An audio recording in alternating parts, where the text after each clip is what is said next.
ისეთი არასამთავრობო ორგანიზაციები, რომლებიც გაცემდნენ სერვისს და ხშირ შემთხვევაში იყვნენ სახელმწიფოს დამხმარეები, შემომსებლები, იმიტომ რომ სახელმწიფოს არ აქვს ძალიან ბევრი სერვისი, განსაკუთრებით მაგალითად ფსიქოლოგის სერვისი, ფსიქიატრის სერვისი, არ აქვს შესაბამისი იურიდიული სერვისი შეღრმავების მქონე პირებისთვის და ასე შემდეგ და ასე შემდეგ, მათ შორის ქალებისთვის, ბავშვებისთვის, იმიტომ რომ სახელმწიფო ვერ ფარავს საჭიროებას და გამოწვევებს და ვიცით, რომ აქამდე ეს ყველაფერი ხდებოდა არასამთავრობო სექტორის, სამოქალაქო სექტორის ხარჯზე. დღეისათვის მიღებულმა კანონებმა შექმნა ისეთი მდგომარეობა, რომ თითქმის ყველა არასამთავრობო ორგანიზაცია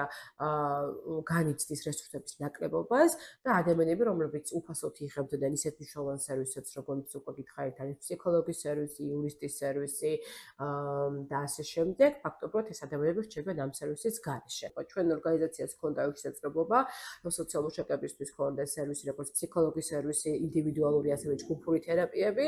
სამწუხაროდ დავტვირთით გამოწვევის წინაშე, რომ იქიდან გამომდინარე, რომ შეიძლება დადგეს იქ სამართლის პასუხისმგებლობა, შევწყვეტეთ ეს მომსახურება და რა თქმა უნდა, ეს პირველ რიგში აისახება უარყოფითად როგორც სოციალურ-მუშაკებზე, მეორე რიგში ასევე ყველა ამ სოციალურ-მუშაკის სერვისის მიღებებზე. ასევე განსაკუთრებით მნიშვნელოვანია ერთ-ერთი კანონი, რომელიც ჩვენში ცნობილია როგორც ოჯახური სიწმინდის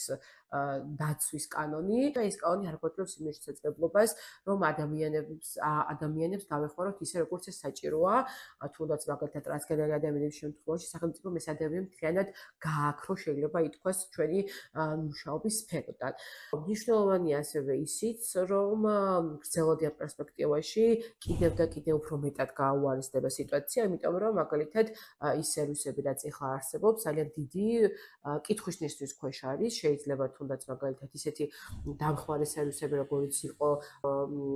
შესაძლებლობის მქონე ბავშვთა დღის ცენტრები ან ხარდასმოდამეთა დღის ცენტრები, რომლებიც უმეტესად დაფინანსებებს იღებდნენ სწორედ საერთაშორისო დონორებიდან, მათი მუშაობის გაგრძელება საკმაოდ საფრთხის ქვეშაა.